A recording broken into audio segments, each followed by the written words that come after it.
to Tuesday Tent Talks. I'm Heather. I'm one of the sales reps here at Fred's Tents. We are here at MATRA.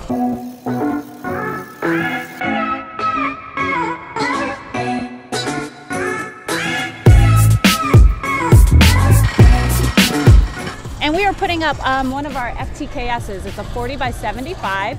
It's featuring a new finish. It's called a black hammered finish. You're gonna see a silver veining running through the black aluminum. Really excited about it, looks really cool.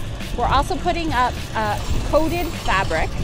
So the pops are pulling in nice and easy.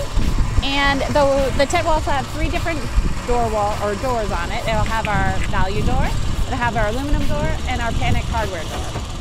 And you'll see a mixture of clear and solid sidewalls. So stay tuned to watch the pictures of the completed finish.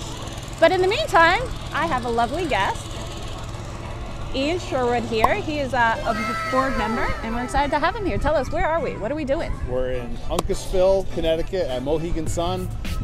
The tent show brought to you by MATRA. We're really excited to have everyone in person. Can't wait to see everybody. And thank you so much, Heather, for the introduction. Tent looks great. Can't wait to see what else we got going on this week. So make sure to stop back out here if you're in the area in Connecticut, Massachusetts, or just want to get in the car and take a drive or a plane. We'd love to see you guys here. The weather couldn't be more beautiful. How lucky are we? Unbelievable. Unbelievable. I think we deserve it. We've put in our dues. We deserve a nice week. That's right. So make sure to come out here, visit us, visit the other manufacturers. We're all here excited to show you our good stuff. Absolutely. So. Can't wait to see you.